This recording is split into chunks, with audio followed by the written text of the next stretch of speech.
Okay, so tonight, we will continue with our study that Pastor Festin has begun weeks or maybe months ago.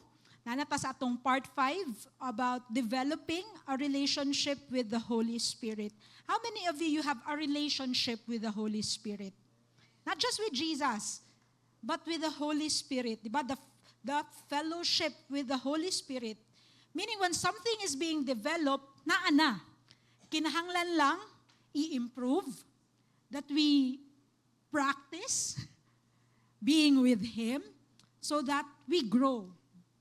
So, Pastor has been preaching about this for some time. And in that particular study, because last week, di ba, naatay guest, and then the other week, it was Pastor Bill who shared during the Friday. So, the previous week, Pastor taught us about how we are to take root in our relationship with the third person of the Trinity. Now, the points that he talked to us about, that topic regards, firstly, how that we are to take root in God. Kinsay nakahinumdom, ana, na kinahanglan mangugata, dili ki mangugata sa kasuko, pero mangugata sa ato ang relationship sa Holy Spirit. Now, taking root in God does not show any superficiality in our relationship with the Holy Spirit. What is superficial? Karang babaw lang. No, shallow lang kayo imong pag-relate sa Holy Spirit. That's not something that we should be living or how we should be living or relating with the Holy Spirit. Because having a strong bond with Him means that we deeply take root in Him. And in that way, we can be like a tree planted by streams of water. Diba? Sa offering sermon ni Pastor, sa atong main, he's been teaching us about what a person who's been planted by streams of living water looks like. So in the same way, ana ang kinabuhi sa usa ka tao na naga-deeply take root in God. And there will be a steady nourishment of the water of life in us. And secondly, in that study, Pastor taught us that we are to use the sword of the Spirit in the way we take root. Say the sword of the Spirit. What is the sword of the Spirit? Nagiingon ni Paul sa Ephesians? The Word. So remember, sword, word. Okay? The Word is the sword of the Spirit. Because we cannot take away the Word of God and the Spirit of God. Now, even in revival moves, we cannot say, Spirit lang, may Holy Spirit lang, but then we don't value the Word of God because we can never be strengthened in the Spirit away from the Word of God. So how do you know that a person is growing in the Spirit? Because that person will also grow in the Word. You cannot say, I'm Spirit-filled, pero dili ka ganahan sa imuhang Bible. Dili ka ganahan mag-spend time with the Word of God. They are inseparable. Now, we believers are to grow in the Word so that the Word becomes our weapon that the Spirit can use to win the battles that we face in life. How many of you are facing battles in life? How do we fight our battles? With the sword of the Spirit. Kay para dili lang ka, wala lang ko kabalo, Lord, naunsa niya ako, But you can fight back. You will not allow yourself to be harassed by Satan when you have the sword of the Spirit. You cannot say, Looy ko, wala ko kabalo sa akong buhaton. Because you have a sword. It's your defense and even your offensive weapon against the enemy that you can use in the battles that you face in life. Now, that's why we must learn to develop our walk and relationship in the Holy Spirit through the Word. Now, in a time of battle, we need the Word. And the Spirit will use it as His sword to defeat the enemy in our lives. Now, pag naaganid akong problema, ayaw, gingon, wala ako'y gana mo basag Bible. Kaya nasa Bible ang solusyon. Nasa Bible ang imuhang i-confess so that the voice of the enemy will shut up. Usahay man good, we cater, we entertain so much noise in our head because we refuse to listen to the voice of God. And so you wonder why, nganong grabe man kaharas akong mind. Nganong ing-ani na lang man, murag dako man kay akong problema. Yes, dako imong problema, pero mas dako ang Ginoo kaysa sa imong problema. And sometimes what we choose to pay our attention to will become the magnifying force in our lives. Now, if you choose to magnify the Word in your life, then Jesus will be magnified because Jesus is the Word of God. And so it will drown all the other voices in your head if you make the voice of God, which is the Word of God, the one that's amplified in your life. Do you get this? Now, review pa lang na, but tonight, we want to continue with this series, and this is number 5 or part 5 sa kaning how we relate with the Holy Spirit. And this is what Pastor wants to talk us, wants to impart to us tonight. How that we are to learn to breathe in the Holy Spirit. Say, breathe in. That we inhale, that we allow Him to be the breath, the life of God inside us. Genesis 2:7. It says here, the Lord God, Jehovah, formed the man from the dust of the ground and breathed into his nostrils the breath of life, and the man became a living being or a living soul. Let's pray. Father, thank you for this time, Lord, that you have given us to gather around your presence in your midst. Lord, again, we recognize that you are the most important person in the room. We honor you, Lord God. And I pray, Father, that you will just pour out your Holy Spirit in a great measure, that none of us, Lord God, even those, Lord, who are joining us online, that none of us will miss what you want, Lord God, to give to us, Lord, that we will receive nourishment from your word, that we will be strengthened inside out. And Holy Spirit, Lord, we don't just want to talk about you as a topic. We recognize that you are God. And because you are God, you are allowed to do however, Lord God, you want to do. Whatever you want to do, Lord God, in the midst of your people. So I pray that every heart, Lord, will burn for Jesus tonight. Give us an Emmaus Road encounter with the Word of God, the bread of life. That, Lord, as we receive the Word, we will not just be hearers, but we will, Lord God, ask you, how, Lord God, can I live this out? I pray, Father, strengthen your church, edify your church tonight, oh God. And I yield myself to you, Lord. I know, Lord God, that as you have given me the grace to deliver this, Lord, effectively, Lord, this will only be effective if you will, Lord God, move in the hearts and in the minds of your people tonight. So let this seed of the word be effective and let it accomplish the purpose for why you have sent it, oh God. In Jesus' name we pray. Amen and amen. So 2 points that Pastor wants for us to learn tonight. Firstly is that we need to understand that the Holy Spirit is the breath of God. No, ang ginhawa sa Ginoo, that's the Holy Spirit in us. The Holy Spirit, the breath of God. Now, the Holy Spirit gives us life being God's breath. No, kung wala ang ginhawa sa Ginoo sa atoa, wala tay kinabuhi. How many of you are living beings na naginhawa pa ba mo? Okay. So Job 33:4, it says here, the Spirit of God has made me, the breath of the Almighty gives me life. So we know that something is dead, kaya wala na naginhawa. But Job says here, the Spirit of God has made me. The breath of the Almighty gives me life. So our life is in God, particularly in the third person of the Trinity. Now, He brings to us what the world cannot give. He gives us life. So I say, the Holy Spirit gives me life. So in places where death seems to thrive, there is life in the Holy Spirit.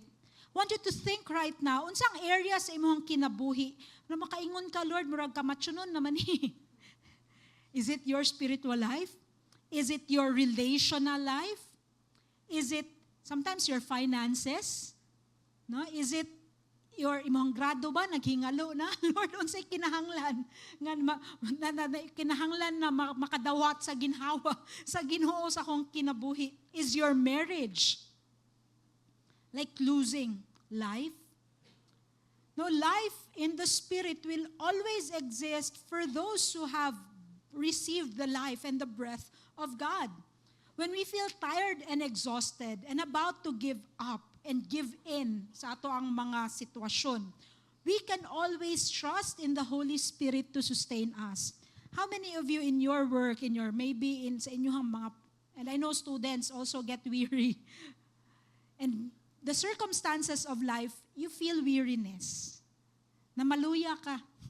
Na Lord, saon na laman ako ni, kinahanglan ko maning kamot.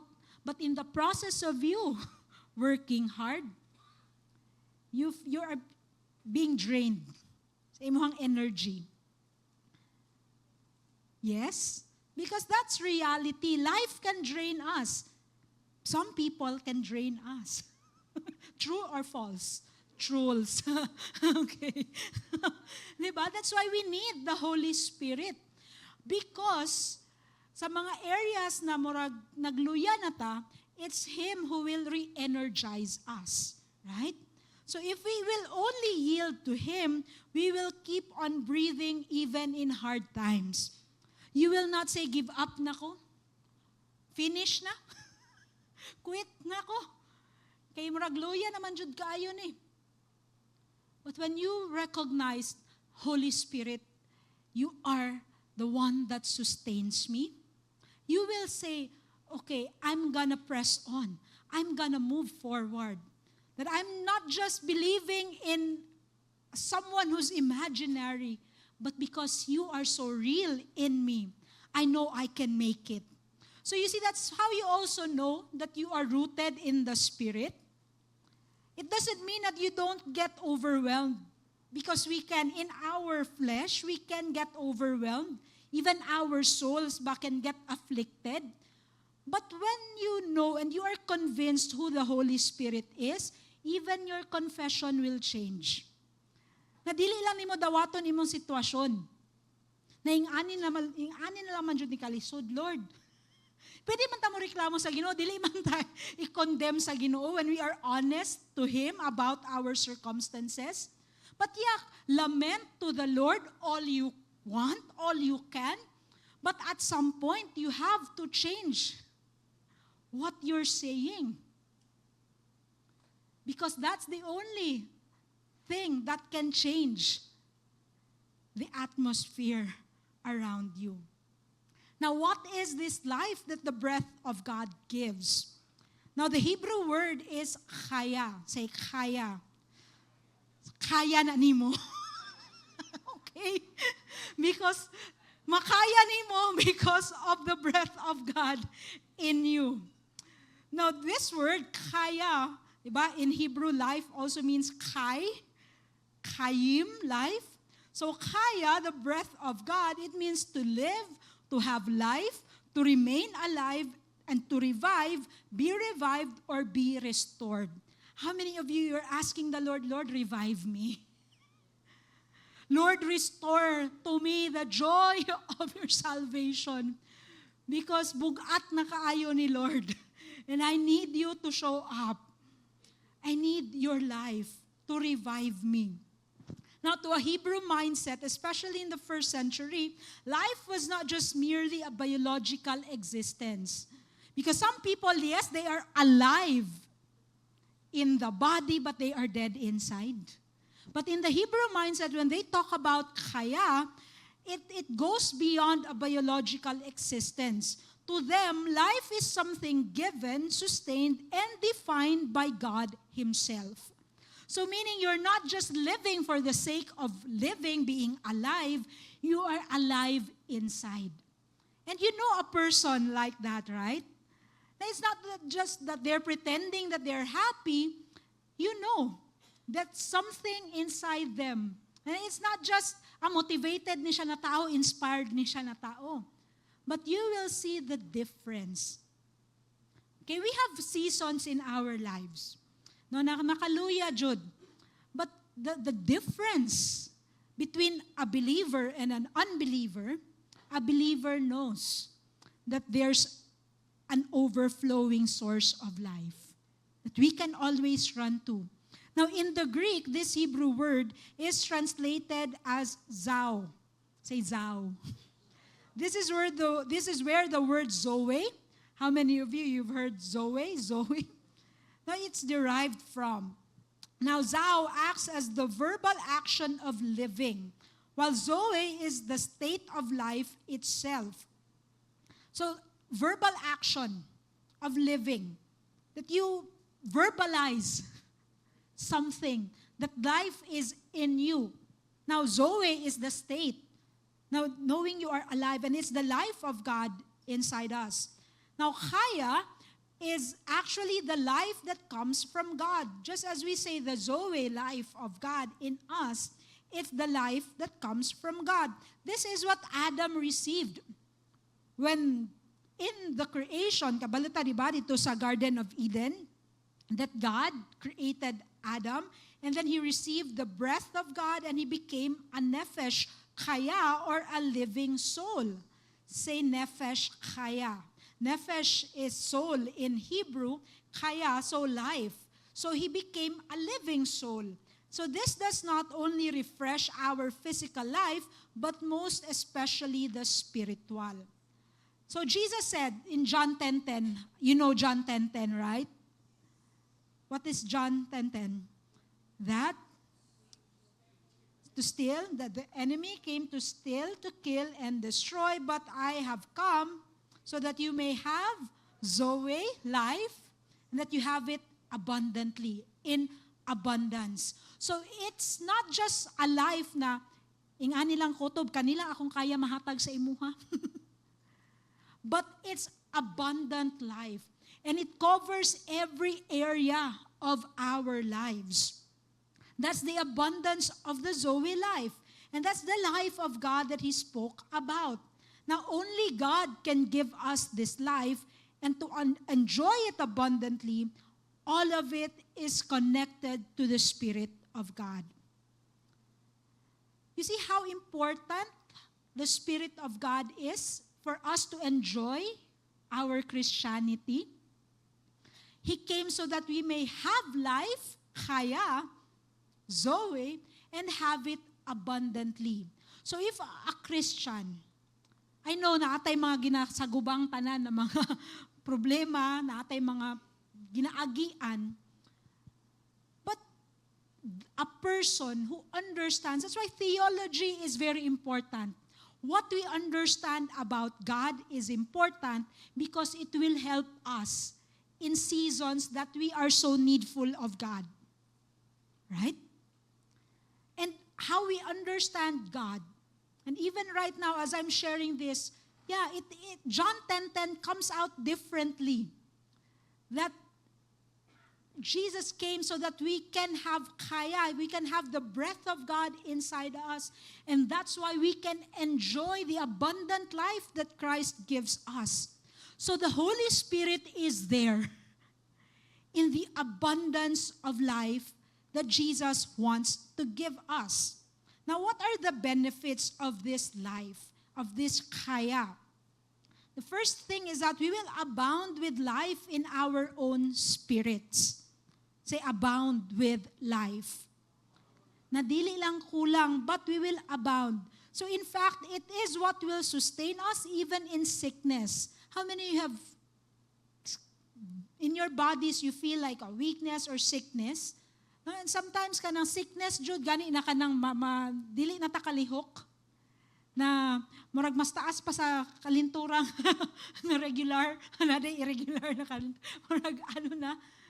And yeah, because our bodies are frail, our bodies do get sick, no? Because this is a temporal life, what we have in the flesh. But you know what? Even with the weakness of our bodies, It is a man's spirit that will sustain. Maingon bitaw ta, grabe fighting spirit. Maski nagsakit, grabe ang fighting spirit. Because there's something inside a person that causes that person to really be sustained. That's what Proverbs 18:14 says, that a man's spirit sustains him in sickness. I remember Sister Aida, she now graduated to be with the Lord. The last time that we visited her, we asked her, Sister Aida, dun sa man imong ipaampo? Siya, natagaan ko og ka ng mas bata na lawas para mangalagad pa ko sa Ginoo. Now she has received her reward. Pero di ba, that spirit in you. So while we are still active, and while we still have the strength, the abundance of life, even in our sickness, pag ang tao ba magsakit na, Lord, ayuhan lang ko, kay musimba jud ko. Di ba? Na mag-barter na ta sa, mag-bargain na ta sa Ginoo, pag naana tayo mga ginabati. But yes, even in that, if your spirit, the spirit is very willing. That's why we have to strengthen our relationship with the Spirit, because that will help also strengthen our own spirits. And it's the strength of the Holy Spirit strengthening our own spirit to say that even in sickness, even in weakness, that we can say, I will do it and I can do it. Amen? The breath of God in us is what sustains us when our bodies are weak. Because wherever the breath of God exists, life exists. There is a sustaining power in the breath of God. Amen? So we say, Lord, sustain me with your life. And the Hebrew word for sustain means to keep in. To keep in. Na makapabilin ta. Magpabilin ta. This is what holds a person in pain, suffering, and sickness. Na even though, yes, we are so weak in the body, but kanang ang inner strength nato ba, it will also affect our physical. Right? Kay kung luya po ta, luya na atong lawas, luya pa jud atong spirito, na maluya jud ta. Magliso jud ta og bangon. So, maintain and develop. That's why it's important to develop our relationship with the Holy Spirit, because in times of weakness, that is where we draw strength from. Amen? And we can trust that the breath of God in us, because life flows in us when we keep that breath strong in us. That's why there is a need for a constant relationship and fellowship with the Holy Spirit. Say constant relationship and fellowship. Dili lang kung magsakit na ta. Dili lang kung kanang oras de peligro na. Fellowship with the Holy Spirit every time. How many of you're born again? You have the breath of God in you. Just as God breathed life kay Adam sa iyang creation, we as spiritual life, di ba nagsugod, kano sa nagsugod atong spiritual life? When we got born again, because we received the kaya of God, when we said, Jesus, you're my Lord and Savior, and we pray that the Holy Spirit fill us. Now, our spiritual birth, during that time that we surrendered our lives to God, we became dead to our sin, and we were made alive in Christ. It's because the Spirit of God has been given to us. And we have that awareness of God na. Diba? Na we become aware of spiritual things. Who was it who said? Si Paul ba, naningon siya, I cannot address you as spiritual. Na maski unsaon na ako ni, di man jud mo sulod sa inyong mga alimpatakan, nga naman, kay dili man mo spiritual. Carnal naman gihapon mo. You still want to be in your sin. But something happens when a person truly gets born again, because the life of God affects how a person lives. Right? na dili na ang old mindset ang nagarule sa atoa, but the life of God changes us from the inside out. Now, the withdrawal of this breath means that people will perish. Nung pagkaning ginhawa sa Holy Spirit mawala sa atoa, it will mean perish. Mag-perish. We will suffer. Job 34:14-16. If it were his intention, and he withdrew his spirit and breath, all mankind would perish together, and man would return to dust. Kung tanggalon sa Ginoo iyang ginhawa sa atong mga kinabuhi, we'd all be dead. Of course, walay gusto mamatay diri, no? But look at it, especially in the spiritual sense.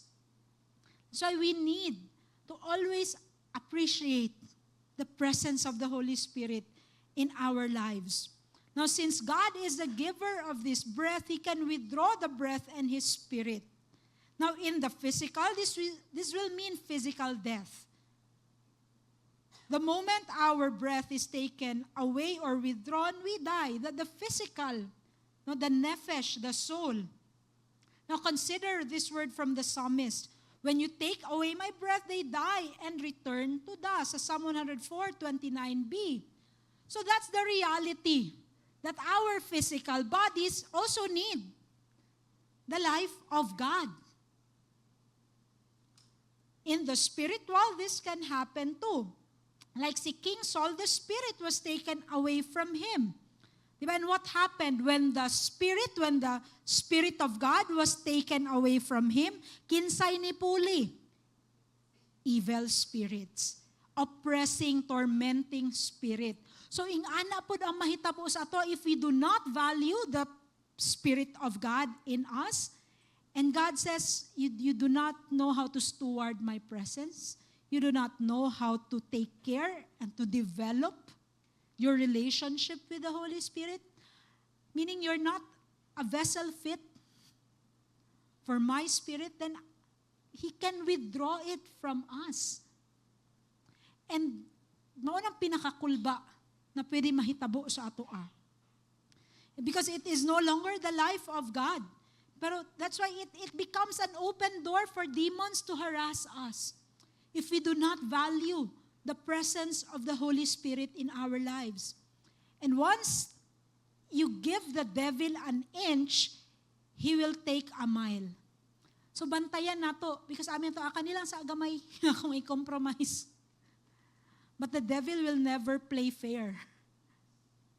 So we have to guard our lives and the life of God inside us. Now, nauna, no, ang spiritual death kay Saul, and then eventually physical death happened. We don't want that to happen in our lives. Now to us, we have to make sure that we still breathe the breath of God. Now we know that we are constantly in the Spirit, living in constant fellowship with the Holy Spirit, so that that Spirit cannot be taken from us. Now, another example in the Bible, si Samson. How many of you heard the story of Samson? The strongest man to ever live on earth. He was very strong. It's not because kay long hair siya, but that was a manifestation of the anointing of God in him. But what was really taken, no? It was when he revealed the secret of his strength to Delilah. Na in love man kaayo siya kay Delilah, my Delilah. Why Delilah? So, ni-give in siya. He didn't value the anointing of God on his life because he gave in to his weakness. And so what happened was the anointing was taken away from him.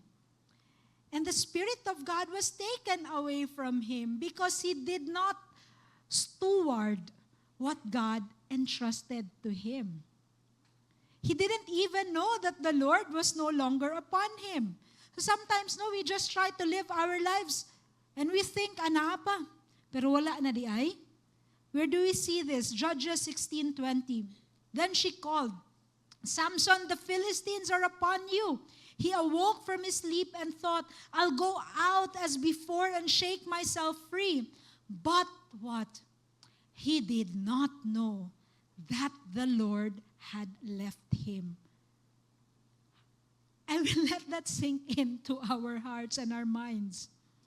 Because it can be a possibility that one day we are anointed, doing powerful things in the name of the Lord.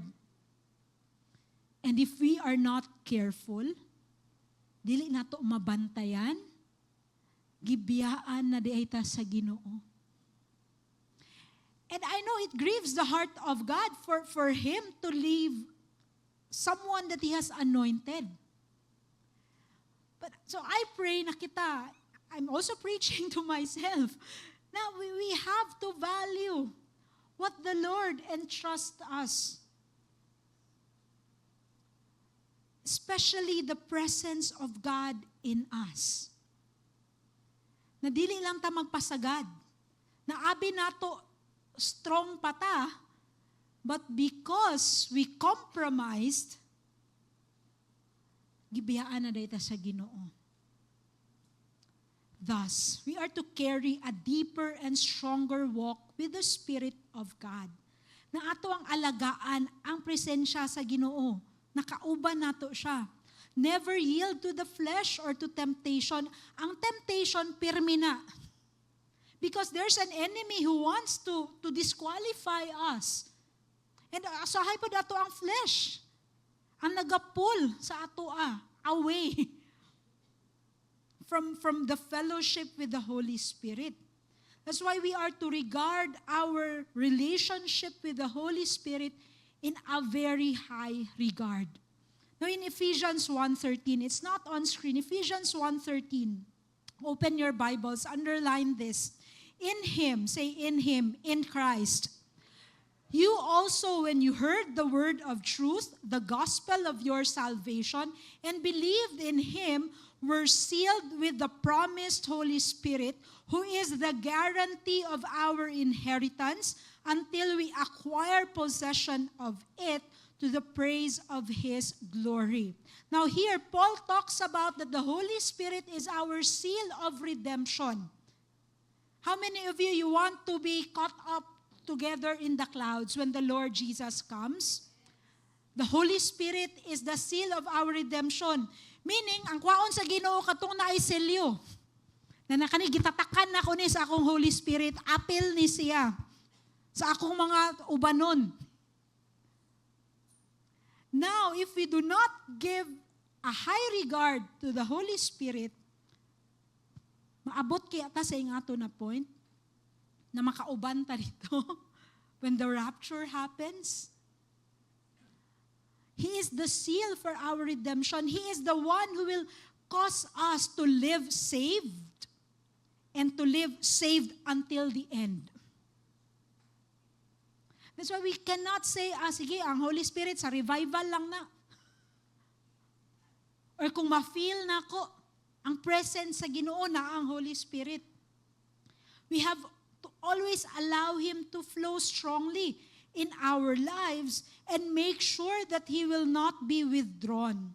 Now, what will cause God to withdraw His Spirit? Atong mga habitual sins. Mga butang na dili nato i-give up kay Lord, nalingaw pa ko ani. What happens when we allow those things to linger in our lives, na magpatuyang ta sa mga ingana na sala? It will cause us to be numbed. Tingala ka, mas dili na ka maka-feel og conviction. And for me, in my personal walk with the Lord, pag dili na gani ko matandog,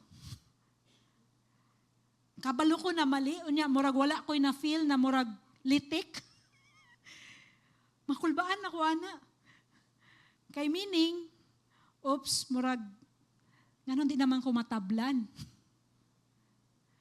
And that scares me. Na murag kabalo ka, ginaingnan ka, na dili na sakto. Yield lang gihapon ka. And that is a dangerous point in our Christian life. Aren't we told not to grieve the Holy Spirit of God? Do not grieve the Holy Spirit of God. Ephesians 4:30. Tingnan ta ni Paul, do not grieve the Holy Spirit of God. And then sa 1 Thessalonians 5:19, we are told, do not quench the Spirit. When the Holy Spirit wants to move in your life, give Him permission.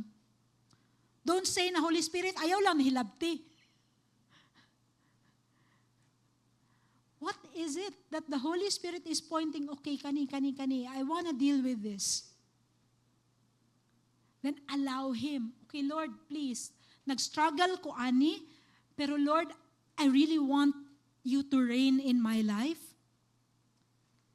And I want you to take over this weakness so that I can overcome it. Now, He is such a gentle and sensitive Spirit that if we show Him in our lives, He will leave. I was meditating, I was reviewing this. Ano ko, Lord, muhawa ba jud ka? And ako, Lord, can we really come to that point? Yeah, we see it in the Bible. But the Holy Spirit Himself, actually, He's such a gentle Spirit eh. Diba? The fruit of the Spirit, long-suffering. Siya mismo, that's who He is. Grabe ka long-suffering, grabe ka patient sa atoa. But it's not actually Him who leaves, but it's the Father who takes Him away. Who leaves us. Pero dili na ta maghulat na maabot ta sa point na mubiya ang presensya sa Ginoo sa atoa. Because what I learned from studying this message, that if we truly value our salvation, we will value the Holy Spirit in our lives. Na kung importante jud sa atoa na luwas ta hantod sa kahangturan, we will value the presence of the Holy Spirit in our lives. We will value His voice. We will value His correction. We will value His presence, the fellowship of the Holy Spirit. That's why we can say, you are my best friend. Di ba? Sinong best friend mo doon? Siyempre, ikaw lang. Siyempre, Holy Spirit, ikaw lang. Can we say that to Him? Because sometimes, pag natin problema, sa tao man na sa atong BFF man na mag-chat. But do we even give space for the Holy Spirit? Holy Spirit, this is what I'm going through right now. Can you minister to my wounded heart? Can you minister to this emptiness in me? And just move because I'm so desperate for you to move. Diba? That's what friends are for. And what more? The Holy Spirit, who is our best friend. Now we sing that song, Jesus, you are my best friend. But it's really the spirit of fellowship that causes us to be so near God. Because He is the spirit of fellowship. He is so gentle. And always, let's communicate with Him na even if sa ato ang mga desperation, mga frustrations, we can just be so honest with Him and He will not condemn us. Even with our deepest questions. And that's why I love David.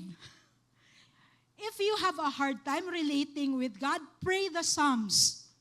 I practice that. Na mga panahon na wala ko kabaloon sa akong pag-ampo, I read the Psalms. I pray the Psalms. And my spirit is energized. Because it's so real. That you can encounter God in a real way. So kung imong prayer life, kanang weak, pray the Psalms. Just pray the Word of God back to Him. Because there's power in the Word. Amen? Now, having these thoughts in mind, let's now talk about the second point. Are you still with me? Now, we are to always breathe in the breath of God. We have to always inhale. Now, some Christians practice this, but I'm not totally still into it, no, because some people man God in the way they do it, say masagulan sa mga new age na mga practices. Because there are Christians right now, streams in the US, nasli ka ng mga breathing exercises, breathe in to make the experience somatic, meaning it affects your body. Now, yeah, we can breathe in the breath of God. Kaya ubahan mo God, morag abi nila yoga na ingana ba? But really, we can allow the Spirit that we can take in or breathe in the breath of God by how we live. Now, we have to keep our lives by always breathing. No, same thing sa ato physically. Again, kung wala na tayo naginhawa, tai chi na, patay na, right? Now, as long as we breathe, life flows in us. That's why we also have to treat our breathing healthy. No, we are not to do things that will slow down our breath. Kinsa diri mga hangakon. Say mo sa kalagdanan, hangakon na. No, meaning kulang sa breathing exercises, even na kanang kulang sa warm up, no? Na kanang kulang ta sa exercise, meaning wala na to gina-exercise. Ang ato ang spiritual life, kung kita pod spiritually dali lang ta hangakon. Meaning na ay pagka-unhealthy, pag-ingana ang ato ang kinabuhi. We need, no, na kanang exercise nato, natay breathing, and the best way that we can do that is to allow the life of God to always be being the oxygen in our spiritual lives.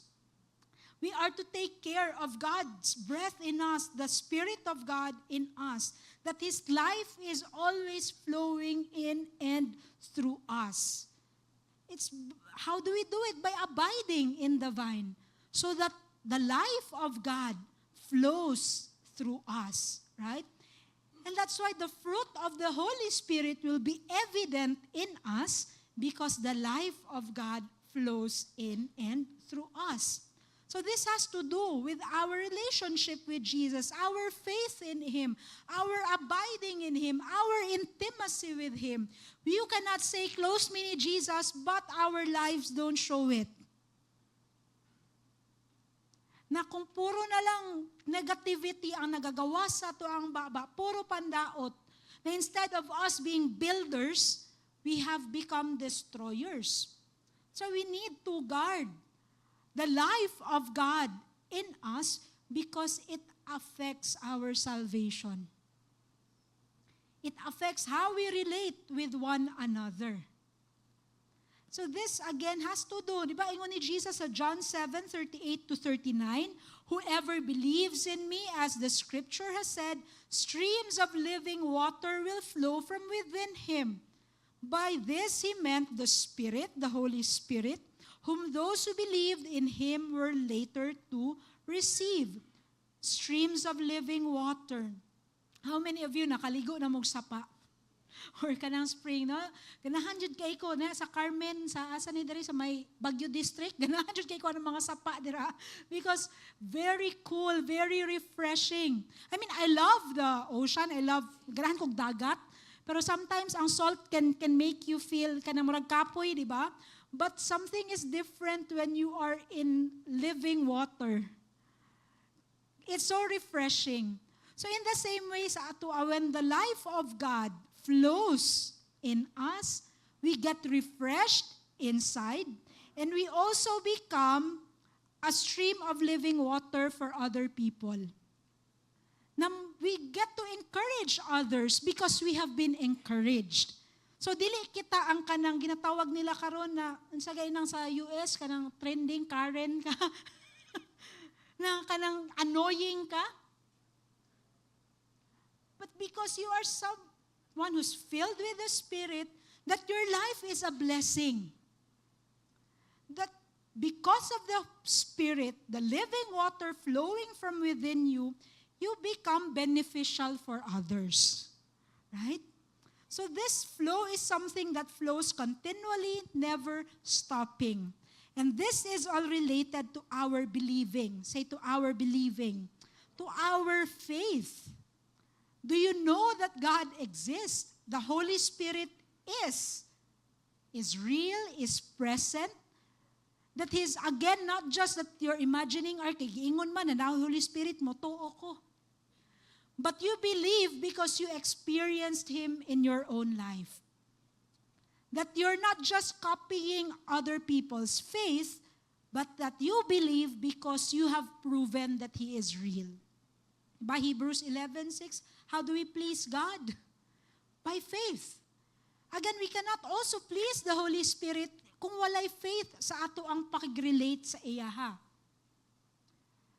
And faith has also to be developed in each of our lives so that will also constantly move in our life. That our flow of life, the flow of life, constantly in us. Now, life cannot flow in us when we do not know how to breathe in the Holy Spirit. We need that daily. No, same thing sa ato na kinahanglan natog oxygen every time. We need the Holy Spirit so that we can enjoy our salvation and that we can keep on becoming pneumaticos. How many of you know pneumaticos? Siguro sa kapila na ginabalik ni pastor na word, natatak na sa atong mind. When you are pneumaticos, meaning you are a spiritual person. You are no longer sarkinos or carnal, but you are pneumaticos, someone who is living, the Spirit of God living in you. Now, breathing in is the motion of our lungs to take in oxygen into our bodies. In the physical, that's how we are sustained. Diba? Na naginhawa ta. This is also a medical fact. Now, Pastor puts it here that this is a medical fact that a man can generally survive for only 3 to 6 minutes without oxygen before suffering from brain damage or death. Tama ba, nurse? Yes. It's there. It's a fact. Okay. 3 to 6 minutes. Lisod kaayo, di ba, pagka nang naay brain damage? Because, meaning, pag ang usa ka tao na ay brain damage siya, meaning kay napugngan ang flow sa oxygen sa iyahang brain. And we don't want that to happen in us. When the flow of oxygen gets blocked in our brain, patay. 3 to 6 minutes. And sometimes, in the spiritual, if we apply this in the spiritual, na ay mga butang na makablock sa passage of the life of God in us. Imagine that only 3 to 6 minutes without oxygen will kill us. Pero usahay kita spiritually, pila ka 3 weeks, 3 months, dili na to tagdon. Ang Holy Spirit, unya abi na to, buhi pa ta? Kristohanon pa ta? Spiritually, if we don't take care of our spiritual life, or we don't constantly breathe in the Holy Spirit, isa lang atong padulngan, death. And again, we don't want that to happen. The death may not be instant, but it will surely happen. Because it is, the breath of God is the sustaining grace of God. And yes, by the grace of God, it does not kill us instantly, pero naadyo'y maabot ang point. Na yung feeling mo, uga naman kaayo ko. Dili naman kay ko makarelate sa Ginoo. Wala naman, di naman ko mag-enjoy sa presensya sa Ginoo. Nakinahanglan pa ka i-stir up. Nakinahanglan pa ganahan ka sa line up sa worship para ma-feel nimo. Kanang outward na. Ang imuhang experience na ginapangita para malingaw ka instead of the life of God in you, causing you to outwardly worship the Lord in spirit and in truth. Na dira na ito mabantayan. Pagka na ganing kinahanglan na ito outward force pa para ma-feel na ito ang presence sa Ginoo. Meaning, na ay problem inside us. So you have to ask the Holy Spirit, Lord, unsa akong gina-entertain? unsay basura sa akong kasing-kasing. Diba? Sa Psalm 24, who may ascend the hill of the Lord, he who has clean hands and a pure heart, who does not lift up his souls to idols. So pag dili ta maka-ascend sa presensya sa Ginoo, what's pulling us back? So we have to look inward and say, okay, what's wrong with me? Diba? Sa ingon sa Hebrews 12, get rid of the sin that easily entangles you so that you can run the race because you cannot finish the race. Hangakon jud ta sa race, sa life, if we do not have the breath of God in us and we cannot run with endurance the race marked for us because pirmi na lang ta, ma-weekend. Tingala lang ta, maglisod man ko og fast forward sa plano sa Ginoo sa akong kinabuhi. It's because there are things that you still entertain in your life nga makapaslow down sa imuha. Na gamay lang hangako na dayon ka, mag-rest ako, di sa ako musimba, madili lang sa ako mag-ampo, Lord, kay gikapoy man ko. No, daghan na po tag excuses. That's how we, atong i-evaluate ang ato ang pagkakristohanon. So let's take care, of our spiritual life. Because if this goes on, definitely spiritual death can occur. Just like what I said a while ago, si Saul, the spirit will leave us. And I know it will grieve. Ang first mag-grieve, dili man kita, it's God's heart. Kaya dili man dyan niya gusto mo layo sa ato. Pero in reality, kita man gud ang nagapalayo. In fact, He is Emmanuel. He is with us. But again, if we cannot steward His presence well, dili tapugson sa Ginoo. He will leave us to ourselves until we realize, dili dayon ako kaya. Until we come to a point of repentance. I pray na dili ta maabot sa ingana nga point na we become numb to the Spirit of God. How many of you've read Psalm 51? The repentance of David. That whole chapter, when he messed up, murdering Uriah, committing adultery with Bathsheba. And he was confronted by Nathan. And I really like the prayer of David when he said, Lord, cast me not away from your presence. Take not your Holy Spirit from me. Restore to me the joy of your salvation. David didn't say, Lord, take not the kingship away from me. Lord, maulawan ko ani. Spare me from shame, Lord. When he was confronted and he was convicted by the Spirit of God, the first thing that he said, take not your Spirit, your Holy Spirit from me. Say manggod pag kita ma-expose ta sa Ginoo, atuwa ding hunahunahon halama, dili na ko ka ministry. Mas mahadlok ta. Na dili ta makita sa tao. Pero wala ta nahadlok kung saan nakita sa Ginoo sa atoa. So we need to really be careful. That you know what, when God convicts us, it's so that we realize, Lord, I cannot do it apart from you. And Lord, restore to me the joy of your salvation. Kaya usahay kita, mapalayo ta tungod kay wala na tay joy sa atong kaluwasan. And that happens, no, mauna na, ma-burn out ka, ubang tao mo backslide, because you are not happy with your salvation. So every day, Lord, thank you nga luwas ko. That even the way you minister will flow out because you are saved. Because you appreciate what Jesus has done for you. And that you say, Lord, I'm gonna serve you. And yes, I'm still on process. Salamat, Lord, kay gina-check nimo akong kinabuhi. And when you see something that's not good, you have every right to to discipline me, to ipadaplin sa ako nimo, to deal with my heart. And when the time is right, you will restore me.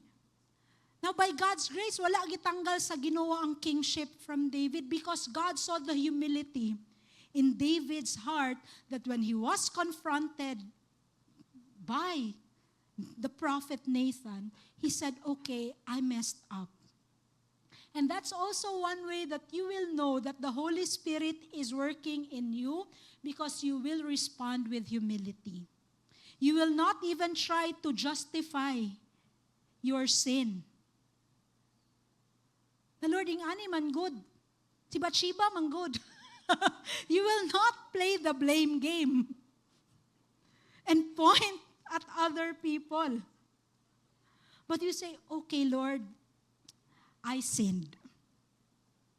I sinned and I deserve your punishment. God, in your grace, in your mercy, help me. Ing ana ang tao nga naa ang kinabuhi sa Ginoo sa atoa. No? Lord, take not your Holy Spirit from me. When you feel convicted by the Holy Spirit, don't think about the punishment, dayon. But think about the Holy Spirit. How did He feel when you chose to yield to temptation? And sometimes no, we say this, dili gusto mo tanaw ang Ginoo sa sala.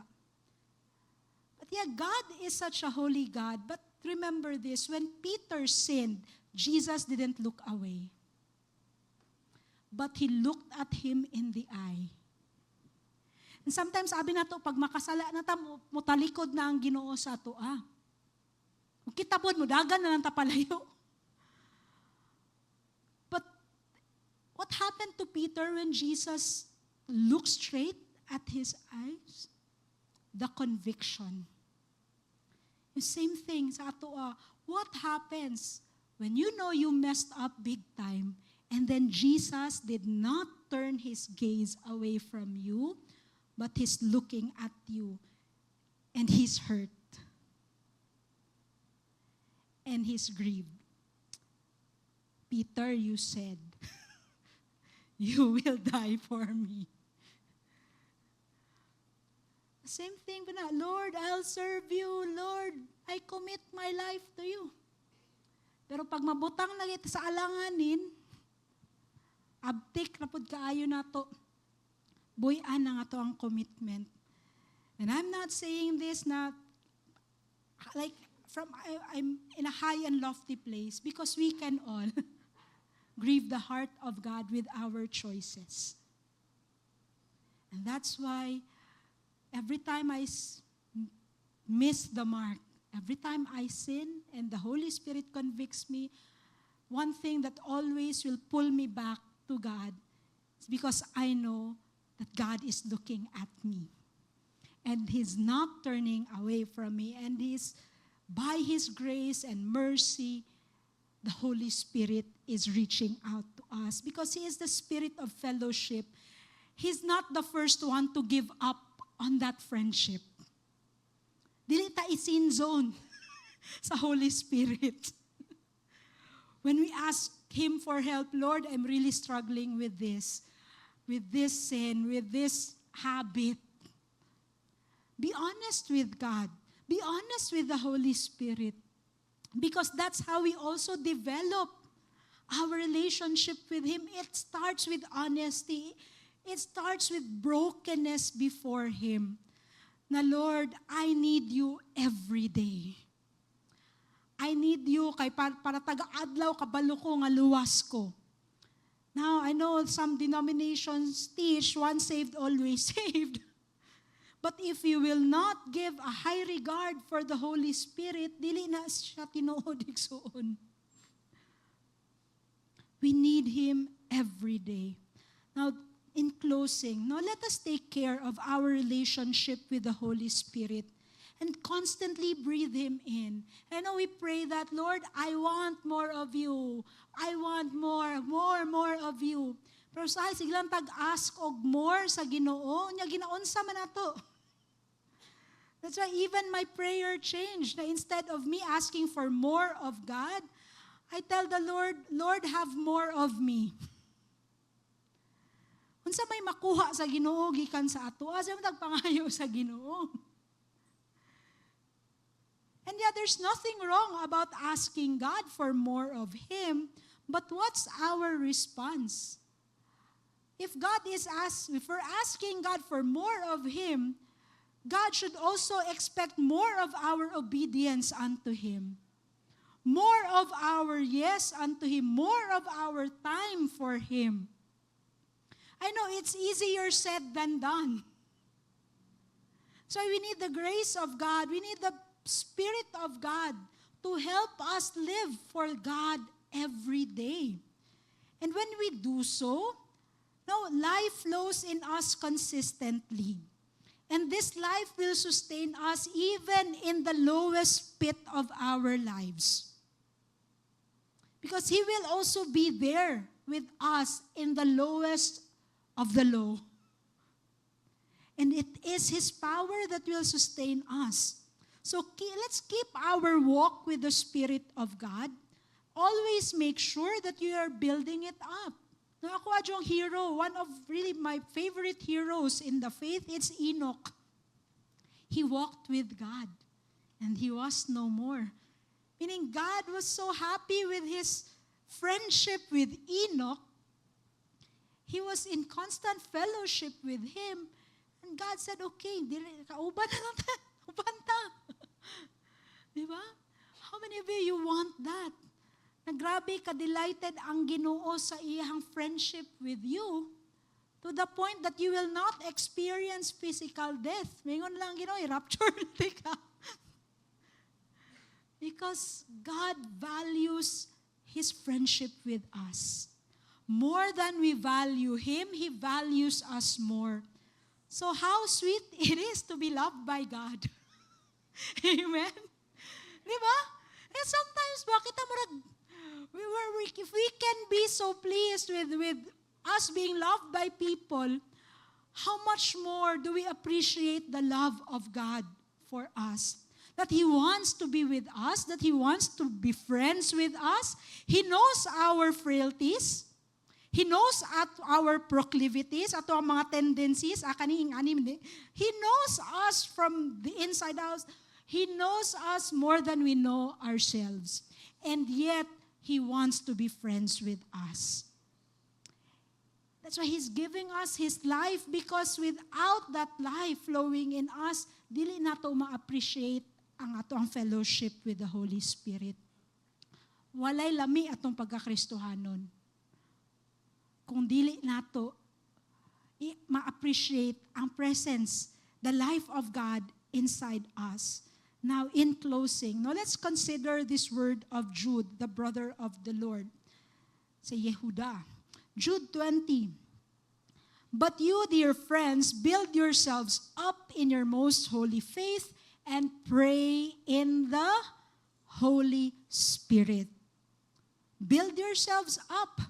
How do you develop your faith? Pray in the Spirit.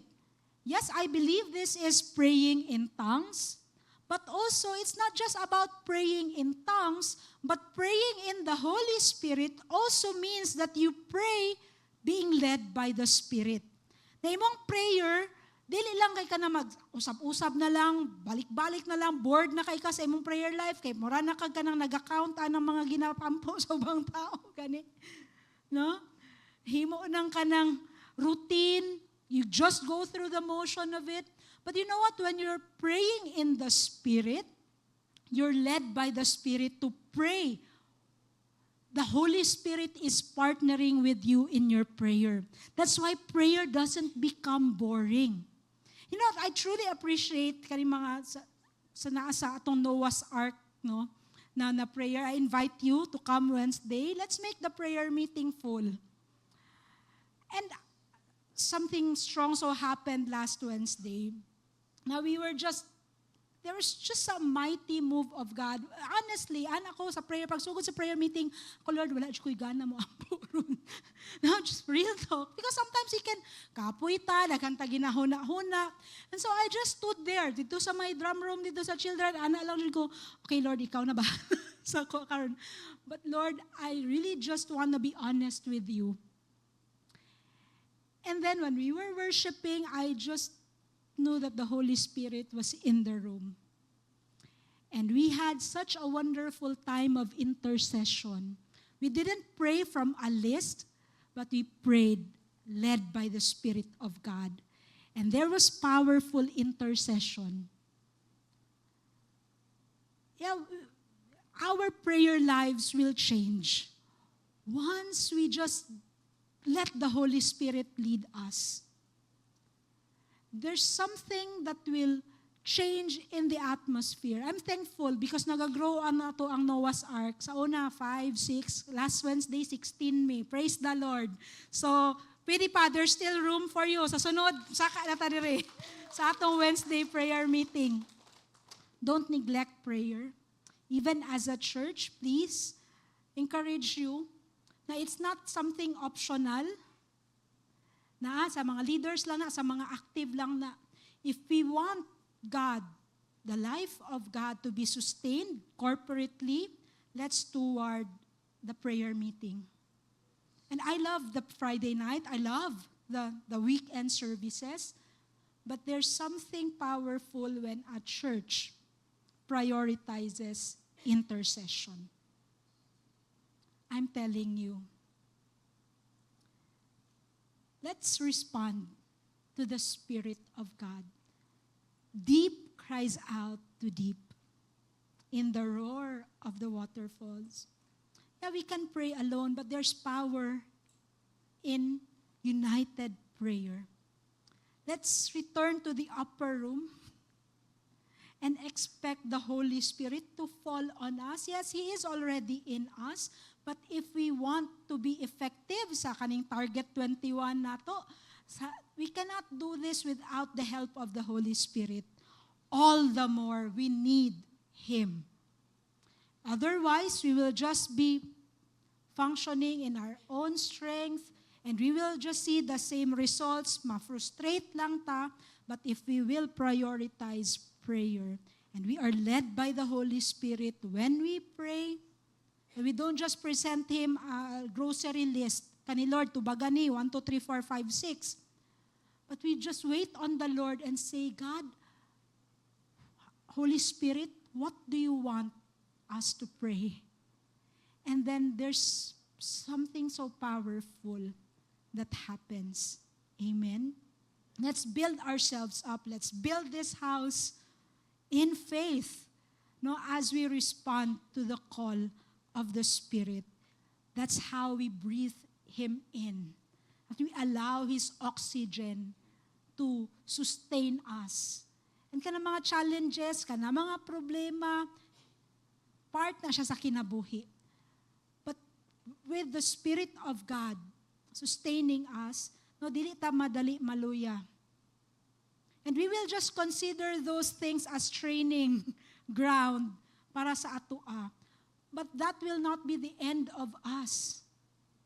When we know that, yes, Lord, I know that I'm just going through this. This is not my final destination. And it's your Holy Spirit that will help me walk through the fire. Amen? Amen. So did you receive the word of God this evening?